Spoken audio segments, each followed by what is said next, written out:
नमस्कार, मैं रविश कुमार। महंगाई के इस दौर में महंगाई की बात इस तरह से की जा रही है जैसे ये प्रतिशत में ही सताती है, आंकड़ों में ही नजर आती है। किसी के घर का चूल्हा कैसे बुझ गया है और थाली से भोजन कैसे कम हो गया है, इसकी चर्चा कहीं नहीं, कोई तस्वीर नजर नहीं आती। महंगाई के कारण कितने लोग गरीबी रेखा के नीचे चले गए, इसका भी अंदाजा नहीं। अगर मीडिया में छाई तस्वीरों के हिसाब से देखिए तो लाउडस्पीकर, जगह जगह पथराव की खबरें, तो दूसरी तरफ विदेश में नेताओं से गले मिलते हुए प्रधानमंत्री की तस्वीरें। इसका जिक्र इसलिए भी कर रहा हूं क्योंकि आज के अखबारों में महंगाई का जिक्र बहुत है, रिजर्व बैंक के गवर्नर का जिक्र है, लेकिन महंगाई की कोई तस्वीर नहीं। खबरों में ज्यादातर प्रधानमंत्री ही नजर आते हैं, उनके दौरे का ही दौर है, तस्वीरों का ही ज्यादा विश्लेषण है। पुराने समझौतों और नए समझौतों से क्या बदलाव आ रहा है, इसका विश्लेषण बहुत कम है या ना के बराबर है। ऐसे में पत्रकार पवन जायसवाल का जाना याद दिलाता है कि पत्रकारिता कैसी होनी चाहिए और क्यों होनी चाहिए। ये वो खाना तो आजकल इस देश में बात बात पर गर्व करने की सनक चढ़ गई है, इसलिए पवन जायसवाल की खबर बताई ताकि जब आप विदेश जाएं और एनआरआई अंकिलों से मिलें तो बता सकें कि भारत में पवन जायसवाल नाम के पत्रकार भी होते हैं जो बहुत सीमित कमाई के बाद भी जनता की खबरें करते हैं, नौकरी से निकाल दिए जाते हैं और कैंसर के इलाज में उनके परिवार का काफी कुछ बिक जाता है। तमाम हमलों के बाद भी पवन अपनी रिपोर्ट पर कायम रहे। वो हमें कोशिश की कि पार्टी बनाए और हम अपने इस पत्रकार पर बहुत गर्व है।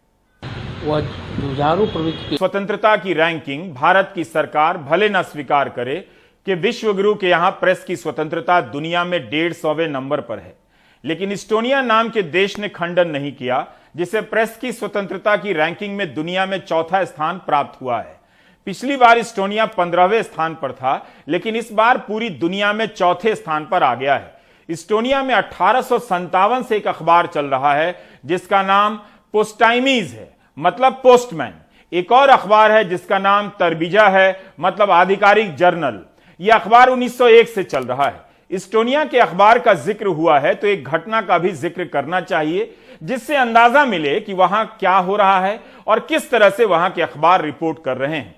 मिसाल के तौर पर इस खबर की बात कर सकते हैं। इस्टोनिया की एक अदालत ने वहां के अखबार एसटी एक्सप्रेस के 2 पत्रकारों पर जुर्माना लगा दिया 1000 यूरो का, कि पत्रकारों ने वहां के सबसे बड़े बैंक के पूर्व अधिकारी की पड़ताल की जिन पर मनी लॉन्ड्रिंग का शक था।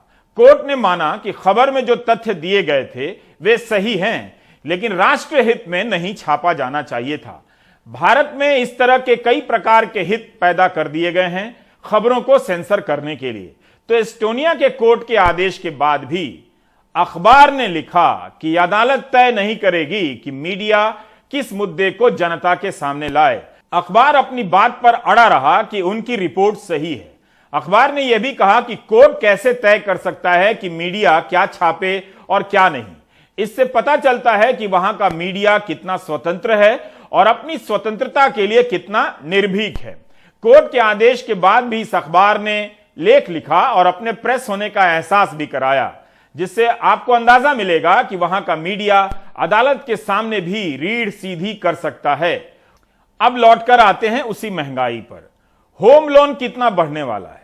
फाइनेंशियल एक्सप्रेस के सैकत नियोगी की एक रिपोर्ट में हमने देखा कि वो लिख रहे हैं कि जिस किसी ने 50 लाख का लोन 20 साल के लिए लिया है और ब्याज दर अगर इस वक्त 7% है और उससे नीचे है तो ईएमआई 38,765 रुपए देनी पड़ती होगी, जो अब बढ़कर 39,974 हो जाएगी अगर ब्याज दर 7.4% हो जाती है, यानी महीने में 1209 रुपए ज्यादा देने होंगे। इसी खबर को गुजरात के दिव्य भास्कर ने दूसरे तरीके से देखा है। दिव्य भास्कर ने तो अच्छे दिन को उल्टा लिख दिया है। लिखा है कि 1 करोड़ 30 लाख गुजरातियों ने 7,23,000 करोड़ का लोन लिया हुआ है। ब्याज दर बढ़ाने से सालाना 3600 करोड़ का भार पड़ेगा। अखबार ने किस सोर्स से यह संख्या हासिल की है, इसकी दावेदारी हम नहीं कर सकते। इतनी मेहनत करने की